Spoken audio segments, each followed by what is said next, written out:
ನಮಸ್ಕಾರ ಸುದ್ದಿ ದಿನಕ್ಕೆ ಸ್ವಾಗತ. ನಾನು ರಾಹುಲ್ ದಯಾನ್. ಪ್ರಮುಖ ಸುದ್ದಿಗಳನ್ನ ನೋಡೋಕ್ಕೂ ಮುಂಚೆ ಈ ಕ್ಷಣದ ಹೆಡ್ಲೈನ್ಸ್. ವರ್ಷದ ಬಳಿಕ ಸಿದ್ದರಾಮಯ್ಯ ಹರಿಪ್ರಸಾದ್ ಮುಖಾಮುಖಿ. ಮುನಿಸು ಮರೆತು ಮುಕ್ತವಾಗಿ ಮಾತನಾಡಿದ ಕೈ ನಾಯಕರು. ಸಚಿವ ಸ್ಥಾನ ಕೈ ತಪ್ಪಿರೋದ್ರಲ್ಲಿ ನನ್ನ ಪಾತ್ರವಿಲ್ಲ. ಬಿಕೆಎಚ್ಗೆ ಸಿಎಂ ಸ್ಪಷ್ಟನೆ. ಒಲಿಂಪಿಕ್ಸ್ನಲ್ಲಿ ವಿನೇಶ್ ಫೋಗಟ್ ಚಿನ್ನದ ಕನಸು ಛಿದ್ರ. ಐತಿಹಾಸಿಕ ಸಾಧನೆಗೆ ಕೊಳ್ಳಿಯಿಟ್ಟ ತೂಕ ಹೆಚ್ಚಳ. ಆಸ್ಪತ್ರೆ ಸೇರಿದ ಫೋಗಟ್ಗೆ ಪ್ರಧಾನಿ ಮೋದಿ ಧೈರ್ಯ.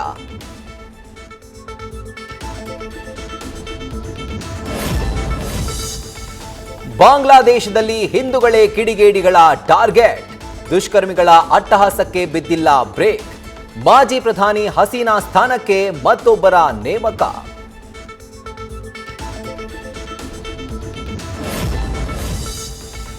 ಮಹಾರಾಷ್ಟ್ರದ ಮಹಾಮಳೆಗೆ ತತ್ತರಿಸಿದ ಬೆಳಗಾವಿ ಗಡಿ ಜನತೆ. ಅಪಾಯದ ಮಟ್ಟ ಮೀರಿ ಹರಿತಾ ಇರುವ ಕೃಷ್ಣಾ ನದಿ. ಕಲಬುರಗಿಯಲ್ಲಿ ಯಲ್ಲಮ್ಮ ದೇಗುಲಕ್ಕೆ ಜಲದಿಗ್ಬಂಧನ ಹಾಕಿದ ಭೀಮೆ.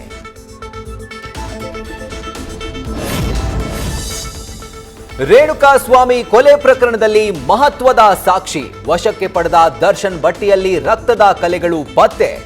ಜೈಲು ಹಕ್ಕಿ ಡೆವಿಲ್ ಗ್ಯಾಂಗ್ಗೆ ಶುರುವಾಯಿತು ವಿಶೇಷ ಕೋರ್ಟ್ ಢವಢವ.